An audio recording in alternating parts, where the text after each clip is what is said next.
야담 이야기. 남장을 한 처녀. 옛날 조선 한양 땅에 웬 산에 복장을 한 처녀 순덕이가 나타났습니다. 순덕이는 깊은 산 속에서 도사의 손에 자랐는데 어려서부터 무공을 익혀 무술 실력이 대단했답니다.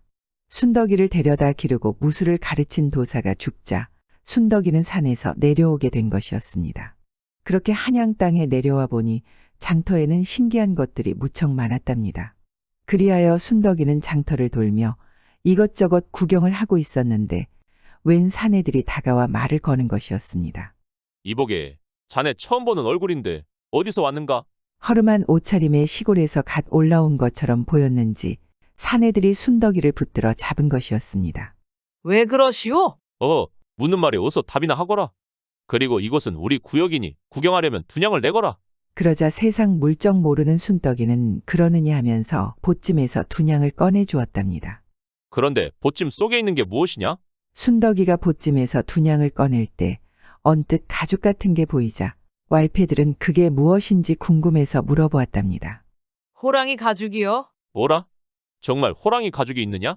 그렇소. 호랑이 가죽은 어디서 난 게냐? 내가 잡은 것이오. 무엇이라?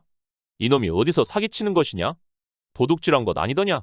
왈패 같은 사내들은 순덕이가 호랑이 가죽을 훔쳤다고 생각한 것이었습니다. 하지만 장터에는 보는 사람들이 많다 보니 왈패들은 순덕이를 일단 보내주었답니다. 그리하여 장터 구경을 실컷 한 순덕이는 배가 고파 주막에 들렀습니다. 이보시오, 주모. 국밥 한 그릇 주시오. 그렇게 순덕이가 국밥을 먹고 있는데 낮에 본 사내들이 옆자리에 앉으며 술을 사주겠다는 것이었습니다. 사내 복장을 한 순덕이는 내키지는 않았지만 사내인 척하느라 일단 그러라고 했답니다. 그리하여 사내들과 술을 마시기 시작했는데 사내들이 순덕이에게 계속해서 술을 따라주는 것이었습니다. 순덕이는 이것이 한양 인심인가 싶어 거부하지도 못하고 따라주는 대로 모두 마시지 않았겠습니까? 그렇게 술을 많이 마시게 된 순덕이는 취기가 올라오면서 눈꺼풀이 무거워졌는데 결국 잠이 들고 말았답니다. 이보슈 총각, 여기서 자면 어떡해. 얼른 일어나시오. 주모가 깨는 소리에 잠을 깨게 되었는데 같이 술을 마시던 사내들은 모두 가고 없는 것이었습니다.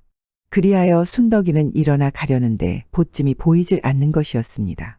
이보시오, 주모. 여기 있던 내 보찜 보지 못했소? 아니, 무슨 보찜을 말하는 것이요? 내 분명히 여기 두었는데? 일어나 보니 보이질 않소. 난 모르겠고 같이 마신 사내들이 가져간 것 아니요? 그러자 순덕이는 무척 황당했습니다. 가지고 있는 돈과 호랑이 가죽까지 모두 없어졌으니 순덕이는 무척 난감하지 않을 수가 없었습니다. 내 이놈들, 내 손에 걸리기만 하면 아주 요절을 내줄 것이구먼. 그렇게 한 푼도 없이 빈털터리가 된 순덕이는 잠잘 곳도 없자 장터 골목 담장 처마 밑에 쪼그리고 앉아 잠이 들었습니다. 그렇게 어둠이 지나고 동이 틀 무렵 웬 청년이 깨우는 것이었습니다. 아니 추운데 이렇게 하고 밤을 샌 것이요? 눈을 떠보니 웬 청년이 앞에 있는 게 아니겠습니까? 이렇게 자다간 곧불에 걸릴 것인데 괜찮은 것이요? 순덕이는 모르는 청년의 호의에 어젯밤 사내들처럼 또 뭔 짓을 할 줄 몰라 경계를 하게 되었습니다. 괜찮습니다. 그렇소? 그렇다면 다행이요. 그런데 밥 먹을 돈은 있는 것이요. 순덕이가 아무 말이 없자 청년은 한 양을 주고 가는 것이었습니다. 순덕이가 우려했던 것과 달리 방금 청년은 어젯밤 사내들과는 달랐던 것이었습니다. 그렇게 한 양이 생긴 순덕이는 다시 저녁이 되자 주막에 들러 국밥을 사 먹었답니다. 국밥 한 그릇을 비우고 다시 장터를 돌아 나오려는데 어디선가 퍽퍽거리는 소리가 나는 것이었습니다. 소리가 나는 곳으로 가보니 여러 사내들이 청년 하나를 두들겨 패고 있는 게 아니겠어요. 가까이 가보니 이른 아침 한 양을 주고 간 청년이 두들겨 맞고 있었습니다. 이보슈, 어찌하여 여러 명의 힘없는 청년을 때리고 있는 것이오? 너는 무엇이야? 너도 맞고 싶은 게냐? 당장 멈추고 그 청년을 놓아주시오. 뭐라? 내가 열린 입이라고 아무 말이나 나불대는구나. 왈패들은 순덕이를 손보려고 달려들었는데 번개 같은 순덕이의 무술 실력에 왈패들은 하나같이 땅바닥에 나 뒹굴게 되지 않았겠습니까? 그러자 겁먹은 왈패들은 순덕이를 피해 걸음아 나 살려라 하고 후다닥 달아나고 말았답니다. 괜찮으시오? 나는 괜찮습니다. 덕분에 큰 화를 면하게 되었으니 참으로 고맙습니다. 그런데 어디 다친 데는 없는 것이오? 청년은 무척 예의도 발랐습니다. 헌데 너무 맞아서인지 잘 걷지도 못하는 것이었습니다. 그리하여 순덕이는 청년을 부축하여 집까지 데려다 주었답니다. 그러자 다 쓰러져 가는 작은 초가집에서 청년의 어머님이 나오는 것이었습니다. 아니 호시가 이게 어떻게 된 것이냐? 어찌하여 이렇게나 많이 다친 것이야? 저는 괜찮아요, 어머님. 며칠만 지나면 말끔히 나을 테니 너무 염려 말아요. 그런데 같이 온 청년은 누구냐? 왈패들에게서 저를 구해준 사람이에요. 호식의 어머님은 같이 온 청년이 왠지 낯설지가 않았습니다. 그렇게 며칠이 지났을 무렵 호식의 어머니는 빨래를 하다가 순덕이 옷 속에서 낯익은 놀이개 하나를 보게 되었답니다. 깜짝 놀란 어머니는 놀이개 속 옥돌에 새긴 글귀를 보았는데 오래전에 잃어버린 어린 딸 품속에 묶어주었던 놀이개가 틀림이 없었습니다.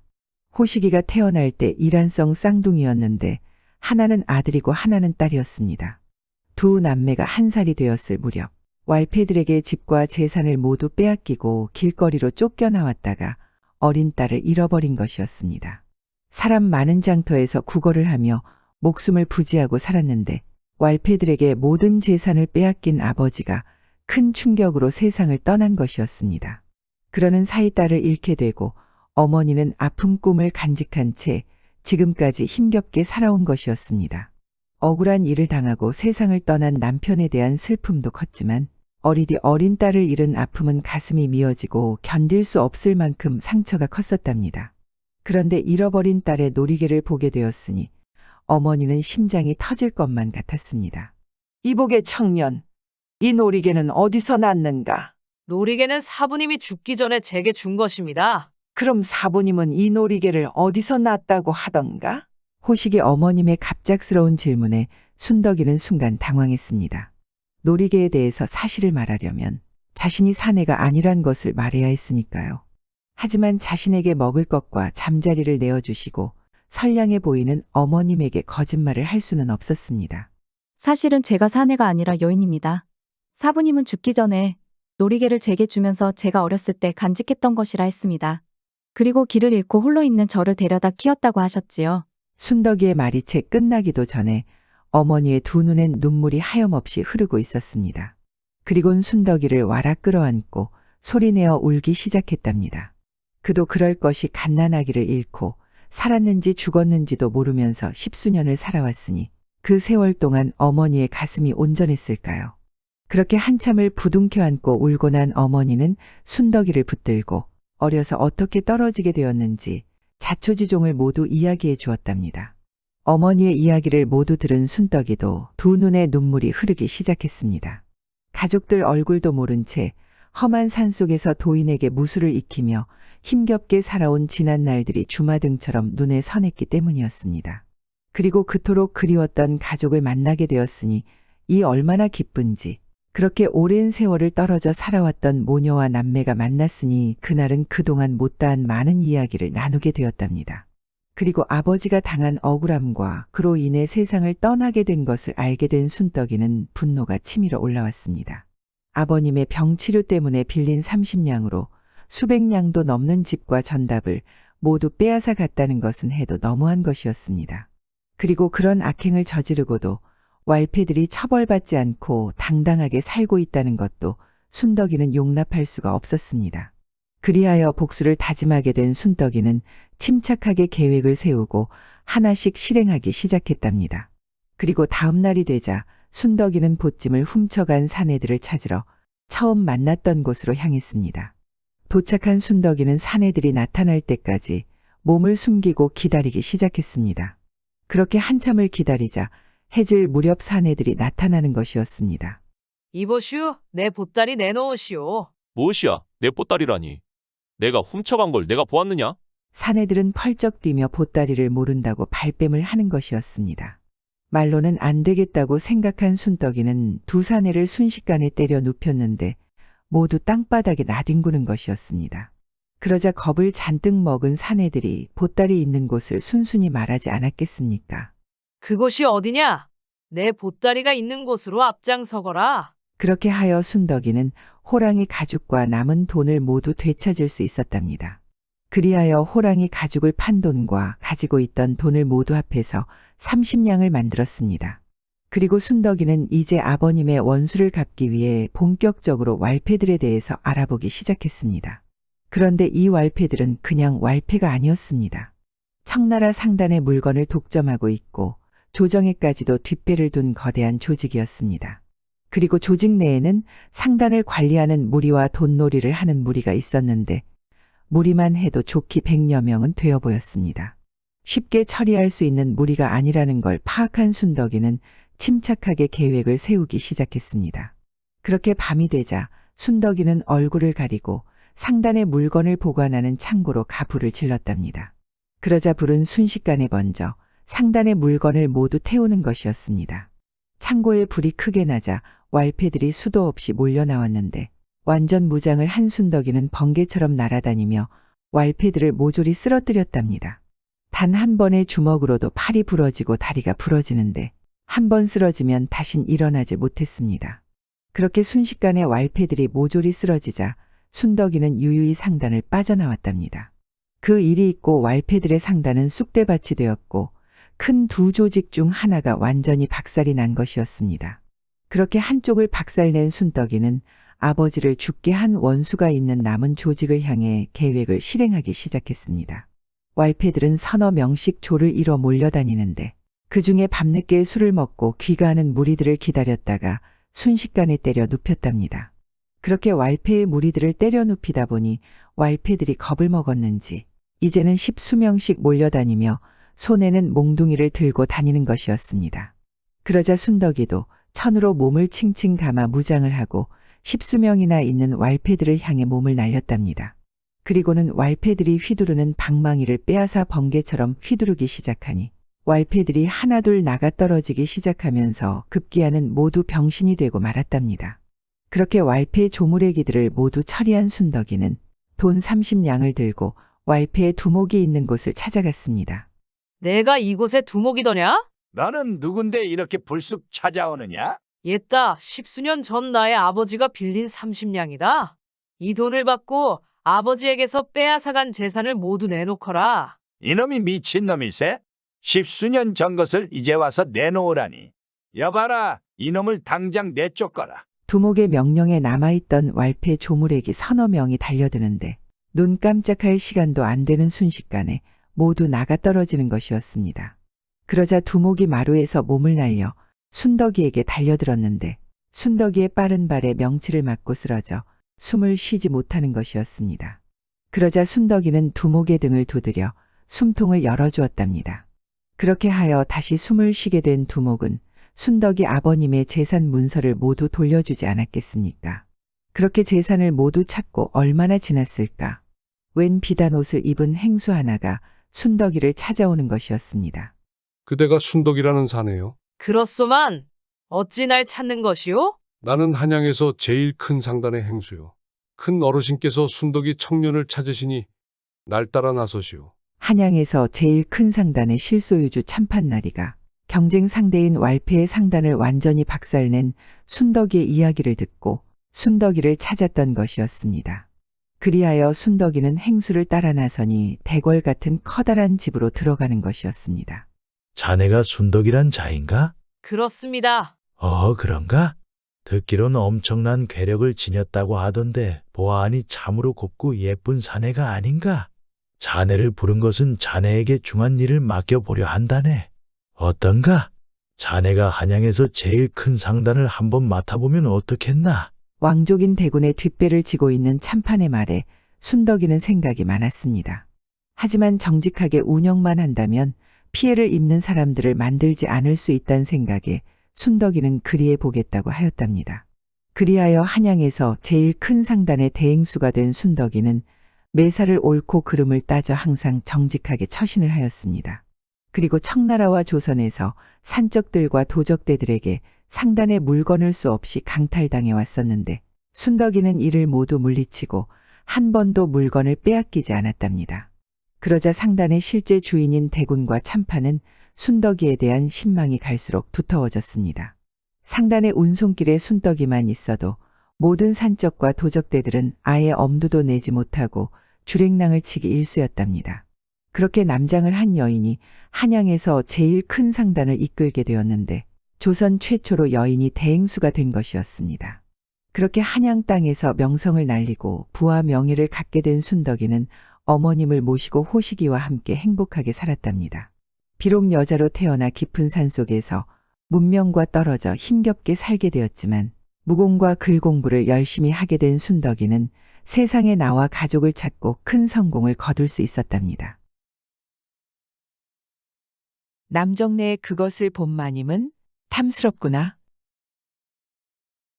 조선의 21대 임금이었던 영조는 만나고 싶은 사람이 있었습니다. 임금이 만나고자 한다면 조선의 어느 누구도 만나지 못할 사람이 없었지만 영조가 찾고 있는 사람은 조금 달랐습니다. 나라 안에서 근심 걱정이 없는 사람을 만나고 싶다. 항상 근심과 고민이 깊었던 영조였기에 아무런 걱정이 없이 살아가는 태평한 사람을 만나보고 싶은 것이었습니다. 짐은 언제나 국정 운영으로 머리가 아프다. 백성과 국가를 돌보느라 하루도 머리가 편할 날이 없었습니다. 항상 머리가 무겁고 가슴이 답답한 나날이었습니다. 수소문에서 찾아보도록 하겠습니다. 대신 중 하나가 근심이 없는 사람을 찾아보겠다고 했습니다. 그리고 얼마 뒤에 궁으로 한 사람이 추천되어 왔습니다. 영조 앞으로 데리고 온 사람은 70대 노인으로 얼굴빛이 환하고 허리도 꼿꼿한 것이 걱정 하나 없이 보였습니다. 그대는 걱정이 없는 사람인가? 앞에 있는 노인에게 영조가 물었습니다. 노인은 임금의 말에 허리를 조아리며 곧장 대답했습니다. 저는 건강 걱정은 한 번도 해본 일이 없습니다. 70년을 넘게 살면서 감기 한 번 걸릴 일이 없었고 세 아들 역시 모두 그렇사옵니다. 건강하다고 하여 근심이 없는 것은 아닐 터인데 영조가 노인에게 다시 물었습니다. 저는 남들이 부러워하는 생을 살았습니다. 오죽하면 주위 사람들은 저를 일컬어 무수옹이라고 부르고는 합니다. 노인은 자신의 별명이 무수옹이라고 설명했습니다. 무수옹이라는 말의 뜻은 근심이 없는 할아버지라는 뜻이거니와 근심이 없으니 오래 편히 산다는 뜻도 담겨 있었습니다. 그래, 주위 사람들이 그리 불러준다면 맞는 것이겠구나. 영조는 앞에 있는 노인을 부러워하며 큰 상을 내리라 명을 했습니다. 그리고 이걸 받으시오. 영조는 노인에게 굿을 하나를 내밀었습니다. 내가 준 굿을 잘 간직하고 있다가 얼마 후에 부름이 있거든 그때 내게 굿을 돌려주시오. 알겠사옵니다. 임금의 명이니 군말하지 않고 노인은 받아들였습니다. 영조가 노인에게 건넨 구슬은 청명한 빛이 바라는 옥으로 만들어진 구슬이었습니다. 노인은 영조가 왜 자신에게 구슬을 맡기고자 한 것인지 이해가 되지는 않았습니다. 임금의 물건이니 황송한 마음으로 가슴속에 품고는 궁에서 물러났습니다. 대궐에서 나온 노인은 남대문을 지나서 한강에 도착했습니다. 나룻배에 타고 있는 노인에게 한마님이 말을 걸어왔습니다. 대궐을 들어갔다 들었습니다. 임금께서 무슨 귀한 선물이라도 내려주신 겁니까? 평범한 백성이 궐에 들어갔다 왔다는 것은 큰일이나 다름없었습니다. 모두가 노인이 임금에게 어떤 선물을 받았는지 궁금해하는 눈치였습니다. 여러 큰 상을 내려주셨습니다. 그리고 이것을 제게 잘 가지고 있으라 당부하셨습니다.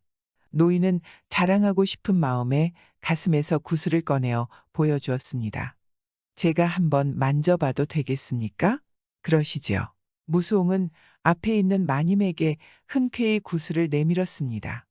마님은 소중하게 구슬을 받아서는 요리조리 살펴보았습니다. 그러고는 참 탐스럽게 생겼구나 라며 햇빛에 반사시키기 위해 위로 번쩍 들었을 때였습니다. 그런데 그때 배가 잠깐 흔들리더니 손가락에서 구슬이 미끄러지면서 강물 안으로 빠져버렸습니다. 마님은 깜짝 놀라며 무수옹에게 말했습니다. 이걸 어떻게 하면 좋습니까? 마님과 무수홍의 낯빛이 급격히 어두워졌습니다. 이거 큰일입니다. 이 일을 어쩐단 말입니까? 마님은 나룻배 위에서 안절부절하지 못했습니다. 마님을 가만히 보고 있던 무수홍의 얼굴은 방금 전과 달리 편안한 빛으로 변했습니다. 이미 일어난 일입니다.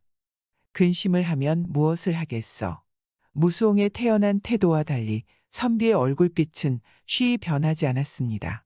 마님은 무수홍의 위로에도 여전히 망연자실한 모습이었습니다. 무수홍은 집으로 돌아와서도 걱정하거나 근심하는 표정을 보이지 않았습니다. 아버님, 걱정이 되지 않으십니까? 임금이 맡긴 구슬을 잃어버렸다는 말에 집에서는 한바탕 난리가 났습니다. 모든 식구가 애를 태우고 있었지만 무수홍만은 여유로운 모습이었습니다. 이미 벌어진 일이 아니겠느냐. 무수홍은 평소와 다름없이 잘 먹고 잘 잤습니다. 다음 날 이른 아침에 낚시를 나간 큰아들이 커다란 물고기를 강에서 건져 올렸습니다. 근래에 보기 드물게 큰 물고기였습니다. 어머니, 이걸 아버지에게 고아드리세요. 아들은 어머니에게 물고기를 건넸습니다. 물고기를 건네받은 어머니는 생선을 손질하기 위해 식칼로 배를 갈랐습니다. 배를 가르자마자 어머니는 놀라서 소리를 쳤습니다. 여기서 구슬이 나왔습니다. 물고기 배에서는 무수홍이 강물에 떨어뜨린 임금이 준 옥구슬이 들어있었던 것이었습니다. 무수홍은 너털웃음을 보이며 말을 했습니다. 내가 걱정하지 않아도 된다 하지 않았어. 가족 모두는 임금의 명을 거역한 것이 아니니 다행이다 싶은 마음이었습니다. 며칠 뒤 임금이 무수홍을 찾는다는 정갈이 왔습니다. 내가 준 구슬은 잘 가지고 있어. 무수홍은 기다렸다는 듯이 품에서 구슬을 꺼내서 보였습니다. 가지고 있는 동안 별일은 없었어? 무수홍은 자신이 구슬을 잃어버린 일부터 다시 찾게 된 일까지 솔직하게 임금에게 털어놓았습니다. 걱정이 되지 않았어? 하늘의 뜻이라 생각했습니다. 무수홍의 말에 임금은 무릎을 치고는 너털웃음을 보였습니다. 이제야 알겠구나. 사람이란 무릇 근심이 없을 수 없는 법.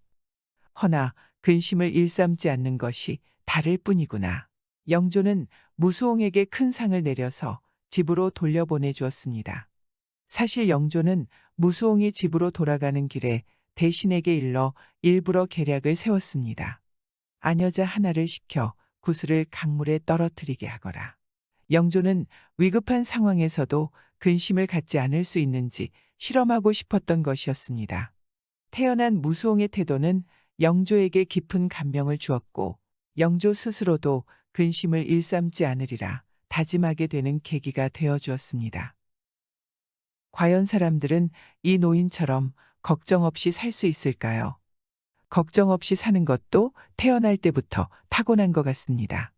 돈이 있어도 걱정, 돈이 없어도 걱정, 건강해도 걱정, 행복해도 걱정. 우리 모두 걱정이라는 늪에서 나오기 힘들 것입니다.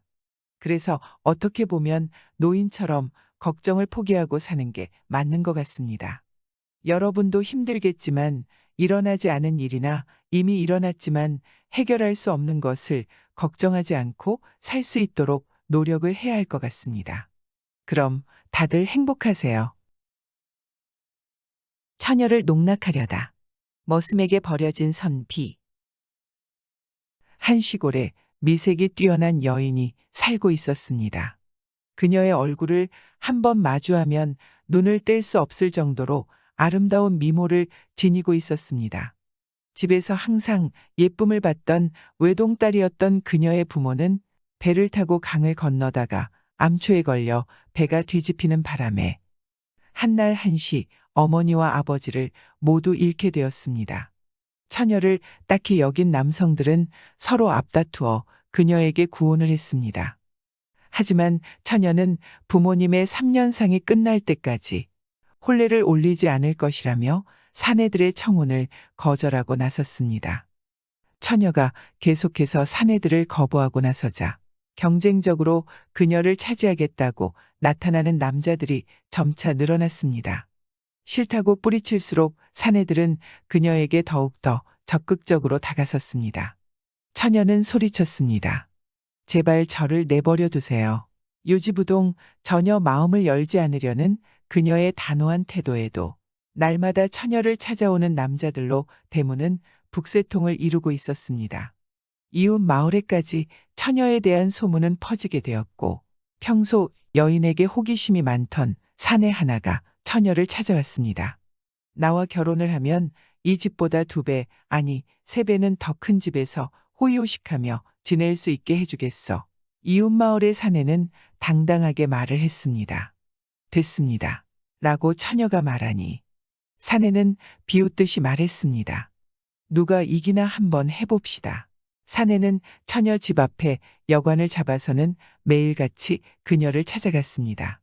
놀이개며 비녀, 옥반지까지 여인들이 좋아한다는 선물을 갖다 바치기 시작했습니다. 저는 이런 것이 필요 없습니다. 라고 처녀가 단호하게 말했습니다. 처녀는 그가 선물한 것들을 나무 상자 안에 넣어서는 다시 돌려주었습니다.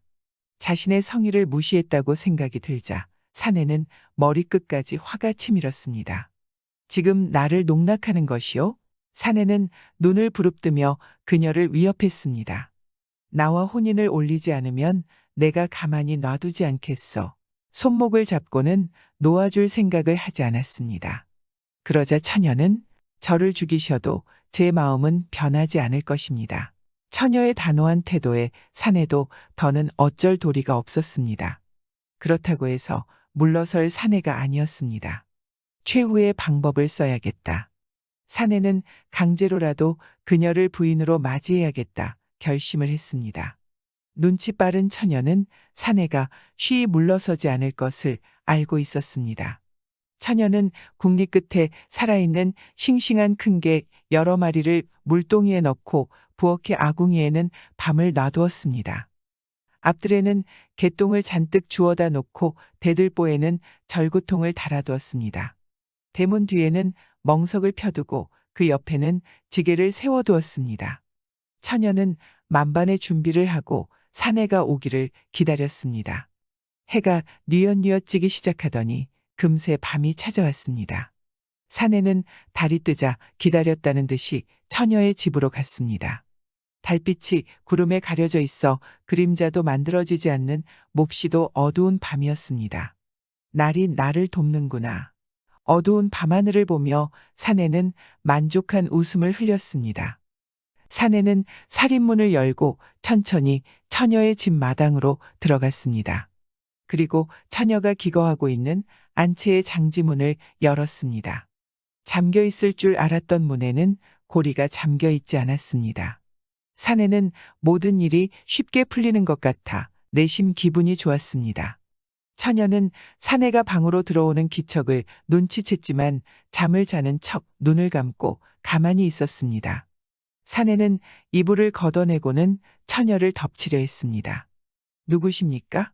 살고 싶으면 가만히 있으시오. 살려주십시오.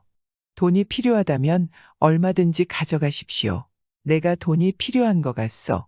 설마 매일 찾아오셨던 도련님이신 겁니까? 내 목소리를 기억하나 보군. 사내는 처녀의 저고리 고름을 풀었습니다. 잠깐만요. 처녀는 사내의 손을 잡고 말을 했습니다. 도련님은 제 고운 얼굴에 반하신 것이 아니었습니까? 그렇다면 불을 밝히고 제 얼굴을 보셔야 하는 게 아닙니까? 사내는 처녀의 말이 맞다는 생각이 들었습니다. 가만히 기다리고 있지 않으면 무슨 일을 벌일지 모르니 가만히 계시오. 그러겠습니다. 처녀는 순순히 대답을 했습니다. 사내는 곧장 부엌의 아궁이로 불씨를 가지러 갔습니다. 사내는 아궁이로 가서 나뭇가지로 장작을 쑤시고는 입으로 바람을 불었습니다. 그 순간 안쪽에 묻어두었던 밤알이 익어서 탁 하고 튀어올랐습니다. 밤알이 눈에 맞아 사내는 아득한 기분이 들었습니다. 뒤이어 잿가루가 퍼져 사내의 온몸을 뒤덮었습니다. 사내는 앞도 보이지 않고 부어오른 눈두덩이로 인해 정신이 없었습니다. 사내는 찬물로 얼굴을 씻기 위해 물동이를 더듬더듬 찾았습니다. 손으로 붓두막을 더듬자 동이가 손에 닿았습니다. 사내는 물을 뜨려고 손을 넣는 순간 개가 사내의 손을 집게로 물어버렸습니다. 사내는 비명을 지르며 뒤로 엉덩방아를 찍고 넘어졌습니다. 내가 나를 속였구나. 사내는 분노감에 휩싸여서는 방으로 들어가 그녀를 혼내줘야겠다 생각했습니다. 부엌에서 나와 급히 방으로 걸음을 옮기던 사내는 미리 깔아놓은 개똥을 밟고는 다시 한번 바닥으로 나뒹굴었습니다. 고약한 냄새와 고통이 사내를 더욱 화나게 만들었습니다. 가만히 있지 못하겠다. 사내는 벌떡 일어나서는 마루로 올라갔습니다. 그 순간 대들보에 달아놓았던 절구통에 이마가 부딪혔고 무거운 절구통이 아래로 떨어졌습니다. 사내 머리 위로 떨어진 절구통의 충격으로 그 자리에서 기절을 하고 말았습니다. 저 사람을 내다 버리거라. 처녀는 노비에게 큰 소리로 말했습니다. 노비는 기다렸다는 듯이 사내를 멍석에 말아서는 지게에 싣고는 산으로 올라갔습니다. 노비는 처녀가 시킨 대로 개울 낭떠러지 아래로 사내를 던져버렸습니다. 처녀를 위협했던 존재는 이렇게 조용히 사라지게 되었습니다. 처녀는 무사히 부모님의 3년상을 치를 수 있게 되었고 본인을 아껴주는 사내를 만나 행복한 가정을 이루게 되었습니다. 말은 안 되지만 처녀의 재치로 제대로 복수를 했네요. 지금 시대도 이런 사건이 많은데 그 당시에는 얼마나 많았을까요? 처벌하기도 어려웠을 것입니다. 진짜 저 시대 때는 본인이 알아서 조심할 수밖에 없었던 것 같습니다. 저 사내는 오히려 발견되더라도 증거가 없으니 영원히 미제 사건으로 남겠네요. 참 통쾌했습니다. 과부마님이 머슴을 보고 내 이놈. 옛날에 개구리라는 이름의 소금장수가 있었습니다. 소금장수의 이름을 정확히 알고 있는 사람은 없었습니다. 그저 개구리라는 호칭으로 소금장수를 부르고는 했습니다. 모든 사람들이 개구리라고 자신을 부르자 소금장수도 어느 순간부터 자신의 이름을 까먹어버리는 지경에 이르렀습니다. 소금장수 개구리는 무거운 소금을 짊어매고 조선 팔도를 방랑객처럼 돌아다녔습니다. 소금 사세요. 개구리가 왔습니다. 소금 사세요. 한 번 들으면 잊혀지지 않는 개구리라는 이름은 사람들의 이목을 집중시키기 편했습니다. 그날도 소금장수는 소금을 팔기 위해 어깨에 무거운 소금을 둘러매고서는 한마을 입구에 도착을 했습니다. 소금 사세요. 개구리가 왔습니다. 소금 사세요. 개구리가 마을 안쪽으로 들어서자 커다란 기와집에 구름처럼 모여있는 사람들이 보였습니다. 사람들이 집 앞에 모여있는 모습에 개구리는 그들의 곁으로 갔습니다. 무슨 일이라도 있습니까? 개구리의 질문에 앞에서 서성이던 한 사내가 대답을 했습니다. 이 집에 있는 금항아리가 없어졌다고 해요. 그걸 찾는다고 이 난리가 일어난 게 아니겠습니까? 금항아리는 10,000금이 나갈 정도로 값어치가 엄청난 것이라고 했습니다. 집주인은 금항아리를 찾기 위해 마을 이곳저곳에 방을 붙였고 항아리를 찾아오는 사람에게는 금항아리 값이 절반을 주겠다고 약속했다고 합니다. 마을에는 보물 사냥꾼부터 점쟁이까지 다양한 사람들이 모여들어서는 항아리를 잃어버린 집으로 모여들었습니다. 사람들이 모여 있으면 사람들은 더욱 모이는 법이었습니다. 콩고물이라도 얻어 먹이려는 사람도 있었고 재미난 구경이라 찾아든 사람들도 제법 많았습니다. 소금장수 개구리도 짐을 풀어놓고는 구경꾼 대열에 합류했습니다. 큰 기와집에서는 모인 사람들에게 떡도 공짜로 나눠주고 있으니 요기도 할 겸 딱 좋다는 생각이 들었습니다. 그런데 항아리를 찾겠다고 나선 보물 사냥꾼이나 점쟁이들은 물건을 찾지 못하고 쩔쩔매고 있었습니다. 처음에는 모두 자신 있게 나섰지만 금항아리의 단서조차 찾지 못했습니다. 점쟁이는 주문을 외우고 점괘를 뽑아보기도 했지만 전부 허탕이었습니다. 점쟁이는 이상한 점괘들만 내놓았고 실제로 가보면 금항아리는 없었습니다. 시간이 흐르고 저녁이 되자 구경하려고 모여든 사람들은 하나 둘씩 집으로 돌아가기 시작했습니다. 금항아리를 찾는데 지지부진한 모습을 보이자 구경꾼들의 궁금증과 호기심도 식기 시작한 것입니다. 항아리를 찾겠다고 모여들었던 구경꾼은 물론이고 보물 사냥꾼과 점쟁이들도 자신의 집으로 돌아갔습니다. 그런데 개구리만 돌아가지 않고 기와집 마당에 버티고 앉아 있었습니다. 집주인인 과부 마님은 홀로 남아있는 개구리를 점쟁이로 착각하고서는 물었습니다. 당신이야 말로 용한 점쟁이가 아닙니까? 여태 말 한마디 없이 자리를 지키고 있으셨지 않습니까? 개구리는 말없이 고개만 끄덕였습니다. 그렇다면 금항아리가 어디 있는지 말씀을 해주실 수 있을 테지요. 개구리는 할 말도 없고 해서 미소만 보였습니다. 과부 마님은 개구리를 점쟁이로 착각해 금항아리를 찾아낼 수 있을 것이라는 확신을 했습니다. 금항아리 주인은 혼자 남은 점쟁이를 믿는 수밖에 달리 방도가 없었습니다. 과부 마님은 산의 진미를 상에 올려서는 개구리를 극진히 대답해 주었습니다. 상을 받고 밥을 먹으면서도 개구리는 말 한마디도 하지 않았습니다. 사실 개구리는 소금 장수일 뿐 점쟁이가 아니니 아무것도 알고 있는 것이 없었습니다. 말을 한마디도 하지 않았던 것은 보이는 것이 없었기에 그저 묵묵히 입을 닫고 있었을 뿐이었는데 마님은 개구리를 입이 무거운 점쟁이로 생각했습니다. 사람들이 모두 돌아가고 나서 돌아가야 할 시기를 놓쳐 그대로 있었을 뿐인데 마님이 혼자 해석하고 오해를 한 것일 뿐이었습니다. 술을 한 잔 드시겠습니까? 밥상을 내어가고 나서 이번에는 상다리가 휘어지도록 술상을 봐왔습니다.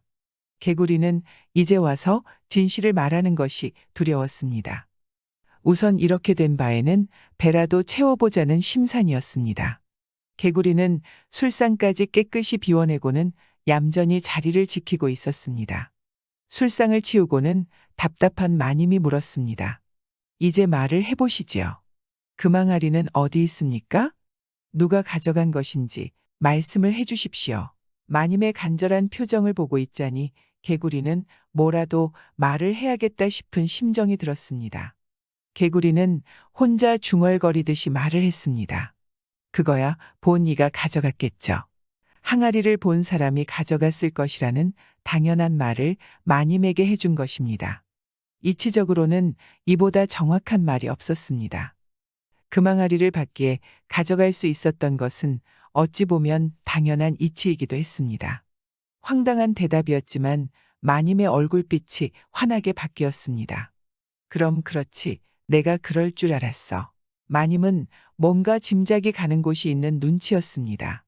마님은 몸종들을 풀었고 얼마 지나지 않아 사람 하나를 데리고 집으로 왔습니다.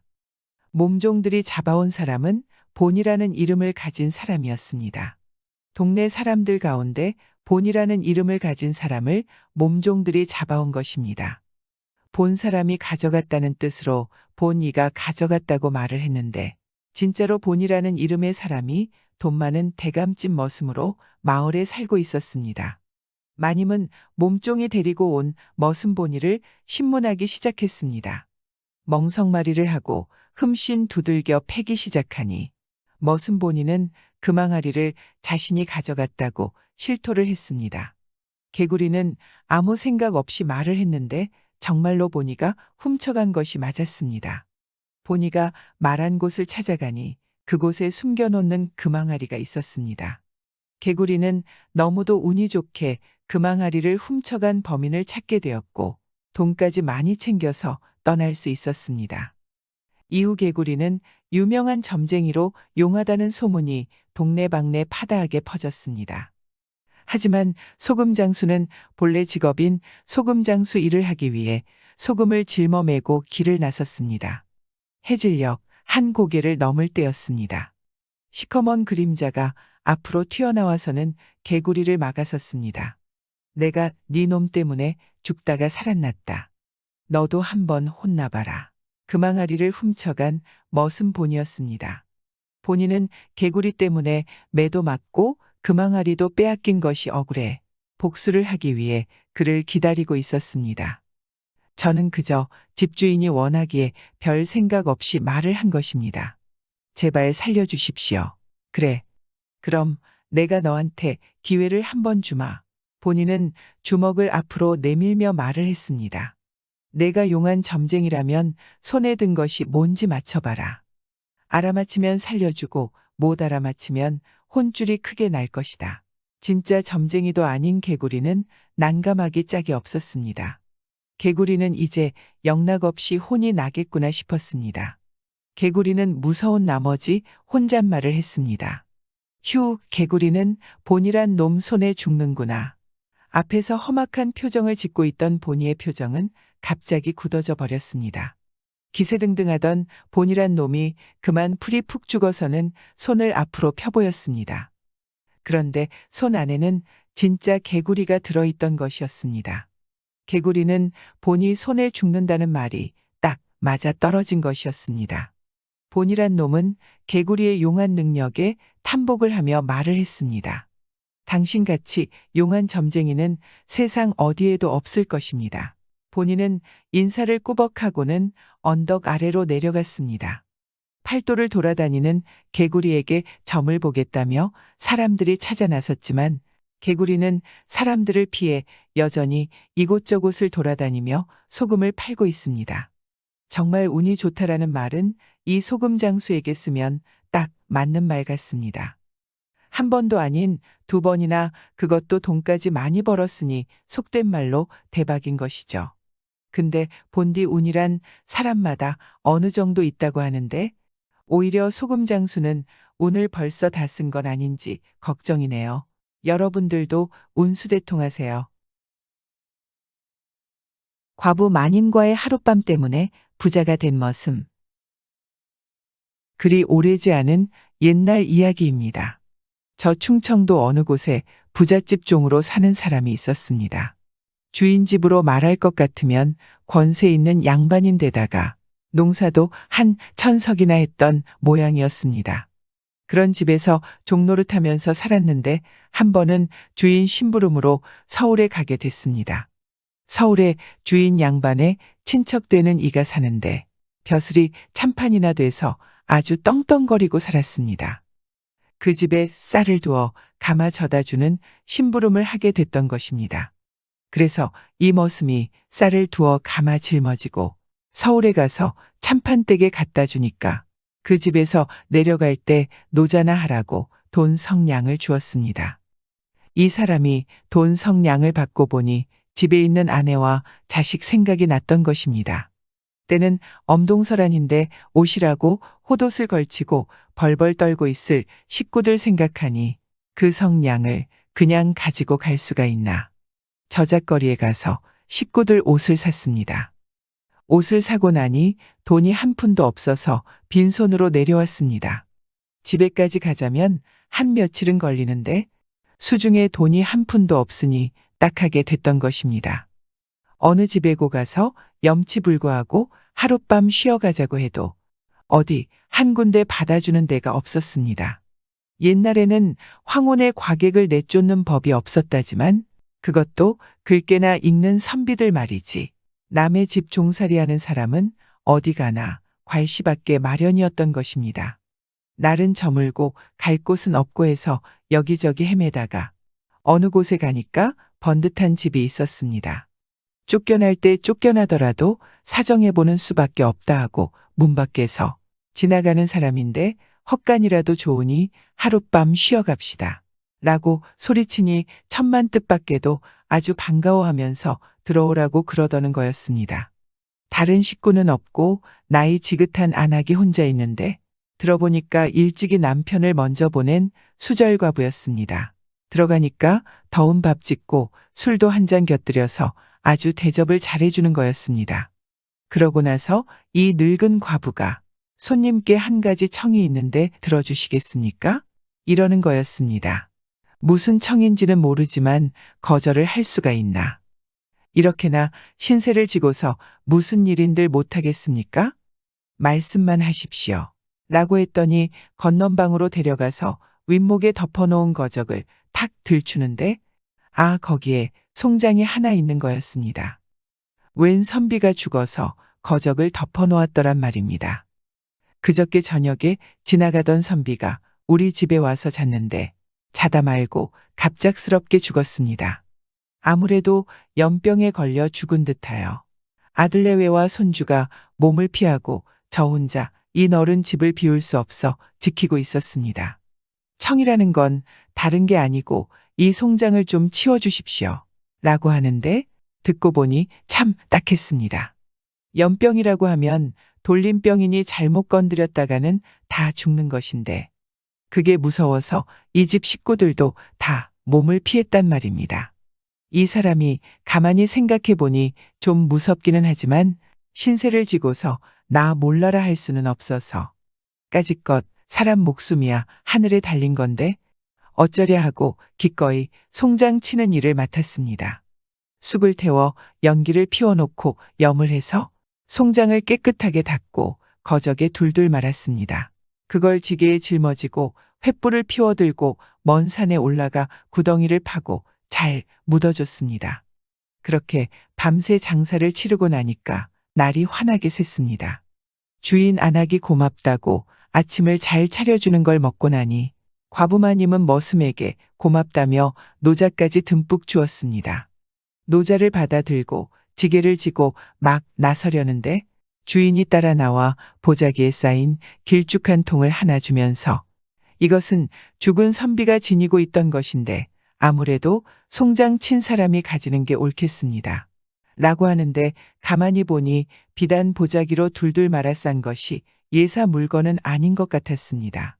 그걸 받아 가지고 가다가 쉴 참에 궁금증이 나서 보자기를 끌어봤는데 통은 사방을 종이로 바르고 벌건 도장을 찍어놨는데 종이에 글자가 적혀 있지만 이 사람이 까막눈이라 읽을 수가 없었습니다. 바로 들고 보고 거꾸로 들고 보고 이러는데 그때 마침 선비 한 사람이 지나다가 그걸 이렇게 들여다보더니 깜짝 놀라면서 머슴에게 말하니 여보 이게 어디서 났소? 하고 묻는 거였습니다. 아, 나도 얼떨결에 얻었습니다. 대체 이게 무엇입니까? 라고 말하니 선비는 놀라면서 그게 충청감사가 임금님한테 보내는 편지통이요. 아, 이런단 말이었습니다. 듣고 보니 일이 참 복잡하게 됐습니다. 그 선비가 임금님한테 가는 편지를 들고 가다가 변을 당했나 본데 그걸 이 사람이 가지게 됐으니 어떻게 할까? 이 궁리 저 궁리하다가 에라 이왕에 이게 내 손에 들어왔으니 내 손으로 임금님께 편지를 전하는 수밖에 없다. 하고 그 길로 도로 서울로 올라갔습니다. 서울에 가서 대궐을 찾아갔는데 문지기가 못 들어가게 막는 것을 편지통을 내보이니 당장 안으로 들여보내 주었습니다. 그래서 이 사람이 임금님 앞에까지 불려갔는데 임금이 머슴에게 너는 어떤 백성인데 이런 중한 편지를 가지고 왔느냐? 라고 머슴에게 말하니 그동안 있었던 일을 임금님께 다 고했습니다. 서울 사는 참판댁에 심부름 왔다가 노자를 다 쓰고 내려가는 길에 잘 곳이 없어 어느 집에 들어갔는데 거기서 송장을 치게 됐습니다. 송장된 사람이 갖고 있던 물건을 얻었는데 뒤늦게 중한 편지인 줄 알고 가져왔습니다. 이렇게 말하니 임금님이 그 말을 다 듣더니 고개를 끄덕끄덕하고는 내가 큰일을 했구나. 듣고 보니 내 주인이 큰 부자인 모양인데 그 재산을 내가 좀 나눠 가져도 되겠구나. 하더니 사람을 시켜 의관을 가져오라 해서 그걸 주면서 이것은 내 명령이니 반드시 지켜야 하느니라. 이 옷을 입고 관을 쓰되 절대로 벗어서는 안 된다. 그리고 절대 임금이 그랬다고는 말하면 안 된다. 즉 아무 말도 하지 말거라. 이러는 거였습니다. 임금의 명인이 어길 수가 있나. 이 사람이 도포를 입고 관을 쓰고 지게를 지고서 집으로 갔습니다. 그 꼴을 해가지고 집에 가니 주인이 가만히 있을 리가 없었습니다. 이놈이 서울 가더니 미쳐서 왔구나. 종놈 주제에 감히 도포를 입고 관을 써 하고 야단을 하면서 달려들어 옷을 벗기고 관을 벗겨 발기발기 찢어버리는 거였습니다. 그러고는 괘씸한 놈이라고 볼기를 쳤습니다. 그렇게 실컷 얻어맞고 드러 누워 있었습니다. 맞으면서도 절대 임금의 명대로 절대 말을 하지 않았습니다. 이때 대궐에서는 임금이 주인의 친척되는 참판을 불러서 명을 내리기를 경은 지체 없이 친척되는 충청도 아무개네 집에 가서 그 집종 아무개가 아직 내가 준 의관을 잘 입고 쓰고 있는지 알아보라. 만약에 그 의관에 손을 댄 자가 있으면 중벌을 면키 어려우리라. 이러는 거였습니다. 참판이 부랴부랴 충청도로 내려가 보니 아니나 다를까 친척되는 부자가 일을 냈습니다. 도포고 관이고 발기발기 찢어놨고 임금이 내린 물건을 그 꼴로 만들어놨으니 모가지가 10개인들 살아나겠나. 아이고 이 사람아. 자네가 큰일을 저질렀네. 이 일이 상감께 알려지면 자네도 죽고 나도 죽네. 주인이 내막을 들어보니 이것 참 목숨이 왔다 갔다 하는 일이란 말입니다. 이 일을 어찌하면 좋습니까? 라고 참판에게 말하니 하는 수 없네. 그 종놈을 잘 구슬려서 이 일을 입 밖에 내지 못하도록 해야겠네. 아예 그놈 종문서를 태우고 땅마직이나 조이 나눠주는 게 상책일세. 라고 말하니 대감은 그렇게 해서 무사하다며냐 그러고 말고요. 이래서 종문서를 태우고 천석 농사 중에 500석을 뚝 떼어주니까 이 사람은 하루아침에 부자가 됐습니다. 그렇게 부자가 돼서 잘 살았습니다. 그나저나 임금의 성견지명이 대단한 것 같네요. 그냥 재산을 떼어주라는 명분이 없으니 이게 다 임금님이 이렇게 될 줄 미리 알고 꾸민 일이 아니면 뭐겠습니까? 선비가 자고 있는 과부 허벅지에 다리를 올리는데 옛날에 한 선비가 있었는데 나이 30이 되도록 글 공부를 하다가 서울 과거보러 떠나게 되었습니다. 돈이나 있는 집 선비여서 떠날 때 말잔등에 돈을 잔뜩 싣고 떠났습니다. 하루는 가다가 날이 저물었는데 부근에 인가가 없었습니다. 하는 수 없이 또 얼마를 가니 외딴 집에서 불빛이 새어나왔습니다. 선비는 저녁이나 자고 가려고 집 앞에 가서 주인을 찾았습니다. 주인 계시오. 소복단장한 미모가 출중한 과부 여인이 주인 찾는 소리를 듣고 나왔습니다. 선비는 그 과부 여인을 보고 사정 이야기를 했습니다. 서울 과거 보러 가는 길인데 날이 저물어 하룻밤 자고 가자고 찾아왔습니다. 라고 말하자 과부 여인은 공손하게 대답했습니다. 어서 들어오십시오. 집에 들어가 보니 깨끗하게 꾸려놓은 단칸방인데 집안에는 다른 사람은 없었고 그녀만 있었습니다. 얼마를 말없이 앉아있느라니 주인집 여인이 저녁상을 차려놓았습니다. 손님께서 차는 없어도 많이 드시와요. 잘 차린 음식인데다가 주인집 여인이 정성스레 권하기까지 하니 선비는 배가 새간 나도록 잘 먹었습니다. 여인이 설거지까지 끝내니 단칸방에 둘이 앉게 되었습니다.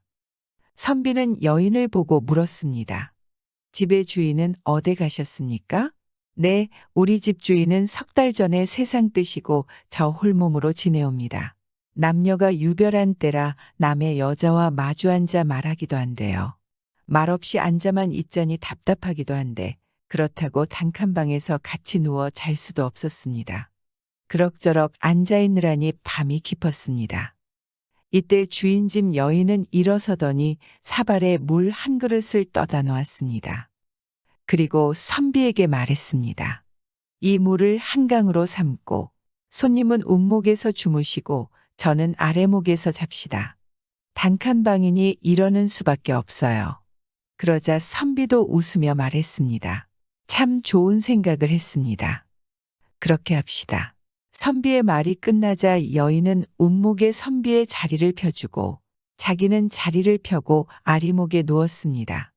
그런데 정작 자리에 누우니 선비는 잠이 오지 않았습니다. 나이 30이 다 된 사람이 꽃같이 고운 여인을 옆에 놓고 자자니 생각이 그녀에게만 쏠려서 어쩔 수가 없었습니다. 선비는 이 여인이 정말 절개가 굳은 사람인가 어디 한번 마음을 떠보리라 생각했습니다. 선비는 자는 채 하고 있다가 다리를 들어 여인의 허벅다리 위에 올려놓았습니다. 그러자 주인집 여인은 아이고 이 손님이 무척 고냈던 모양이구만 하며 다리를 들어 밀어 놓았습니다. 선비는 한참 있다 또 다리를 들어 올려 놓았습니다. 여인은 아무 말도 없이 또 다리를 살그머니 들어서 밀어 놓았습니다. 선비는 얼마 지나서 또 다리를 들어 여인의 몸에 올려 놓았습니다. 그러자 여인은 일부러 저러는구나 라고 생각이 들어 성을 냈습니다. 과거 보러 간다는 선비가 고약한 행실을 하네. 매를 맞아야겠다. 여인은 일어나서 불을 켜더니 밖에 나가서 회초리를 들고 들어와 선비를 보고 호령했습니다. 어서 일어나서 다리를 걷어요. 서울 과거 보러 가는 사람이 그게 무슨 행실인가요? 선비는 피할 방도가 없어 부끄러운 대로 일어나 선대로 다리를 걷어 올렸습니다. 여인은 조금도 사정을 두지 않았습니다. 짝짝 회초리 한 단이 다 부러지도록 선비를 때렸습니다. 한 단 나무가 다 부러져 나가자 여인은 더는 선비를 때리지 않고 그를 보고 말했습니다. 제가 오늘 밤에 그대와 혼인을 맺을 것 같으면 저승에 간 남편은 통곡할 것이외다. 선비는 매를 맞고 앉은 자리에서 밤을 새웠습니다. 날이 새자 주인집 여인은 그런 일이 없었다는 듯 아침 인사도 곱게 하고 아침상도 잘 차려서 선비를 대접했습니다. 선비가 아침을 먹고 떠나는데 주인집 여인이 좋아 나와서 부디 과거에 급제하고 돌아오시라고 또 곱게 인사를 했습니다. 선비는 서울에 당도하자 대감네 집의 주숙을 정하고 과거 볼 날만 기다리고 있었습니다. 선비는 서울 오다가 시골 여인한테서 매도 맞았는지라 다른 생각은 털끝만치도 아니하고 일체 바깥 출입을 하지 않고 주야로 글만 읽었습니다. 어느 날 저녁이었습니다. 그날 저녁에도 밤이 깊도록 공부를 하고 있는데 곱게 차려입은 한 부인이 문을 열고 들어섰습니다. 선비는 의아해하며 물었습니다. 그대는 누구인데 어인 연고로 남의 글 공부하는 방에 찾아 들어왔는고. 저는 이 집에 며느리 온데 남편이 세상 뜨고 홀몸으로 독수 공방하고 있사옵니다. 선비께서 이 방에 드신 줄은 벌써 알았는데 감히 찾아뵈옵지 못하고 오늘 찾아왔사오니 찾아온 정을 생각하시고 저희 정을 받아주시기 바라나이다. 시골 여인한테서 매를 맞고 단단히 다짐을 받은 선비는 그때 그 일이 눈앞에 되살아나 무서운 눈길을 해가지고 호령했습니다. 대감집 며느리로 이게 무슨 행실이요? 당장 참대가지라도 가지고 오시오. 그러지 않으면 천벌을 받으리요. 대감집 며느리도 피할 길이 없었습니다. 그는 대나무 가지를 찾아 들고 들어와서 아래 종아리를 걷고 선비한테 매를 맞았습니다. 선비도 추호의 사정을 두지 않았습니다. 그는 참대가지가 뚝뚝 부러져 나가도록 대감집 며느리를 치며 말했습니다. 대감집 며느리로 이게 무슨 행실이요? 내가 그대와 오늘 저녁에 연분을 맺으면 돌아가신 그대 낭군께서 통곡을 하리요. 이때 며느리 눈치를 보고 뜨락을 나와 돌던 시아버지가 이 문 앞에 와서 그 소리를 들었습니다. 짝짝 대나무 가지가 끊어져 나가는 소리도 들렸고 선비가 자기 며느리를 타이르는 소리도 들렸습니다. 대감은 그 방에 들어는 못 가고 속으로 그 선비를 절찬하였습니다. 며칠 지나 과거 시험을 보자 선비 과거 시험장에 들어가니 오늘 저녁에 그대와 더불어 인연을 맺으면 돌아간 남편이 통곡한다이라는 글재가 나왔습니다. 한다하는 팔도 선비들 이 과거장에 들어왔으나 그 글재를 풀이할 수 없었습니다. 하지만 선비만은 벌써 그런 일을 2번이나 당하였느지라 제껏 글재를 풀이하고 글을 지어 바쳤습니다. 그리하여 모든 선비들이 낙방거지가 되었는데 시골 여인한테 매를 맞은 이 선비만은 과거에 급제하게 되었습니다. 선비는 과거에 합격했다는 것을 시골 과부 여인에게 말하려고 말을 타고 갔습니다. 그런데 생각해 보니 자기가 여인을 마음에 두고 있다는 것을 생각했습니다. 그래서 혼인을 하고 싶었는데 바로 혼인하자고 하면 여인이 반대할 거라 생각해 한 가지 꾀를 생각했습니다. 일단 허름한 옷을 입고 그녀의 집에 갔습니다. 그러자 그녀도 선비를 반갑게 맞이했습니다. 과거는 어떻게 되셨나요? 과부 여인이 선비에게 물었습니다. 그러자 선비는 자네에게 종아리를 맞은 후 그 생각 때문에 과거 시험에 떨어졌네. 그러면서 자책하는 표정을 지었습니다. 그러자 과부 여인도 미안한 생각이 들었는지 아무 말도 하지 않았습니다. 그러자 선비는 한 가지 제안을 했습니다. 내가 자네를 마음에 두고 있는 것 같으니 혹 내년에 내가 과거에 합격하면 날 받아줄 수 있겠는가? 라고 말하니 과부 여인은 한참 생각하더니 말을 했습니다. 그럼 과거에 꼭 합격하시어 찾아오시면 그때 받아드리겠습니다. 그래서 선비는 1년 동안 집에 있다가 과거 시험 보는 날 과부 여인네 집에 포졸들을 이끌고 말을 타고 당당하게 찾아갔습니다. 그리고 과부 여인과 평생 해로하며 살았다고 합니다. 구독과 좋아요, 알람 설정은 사랑입니다.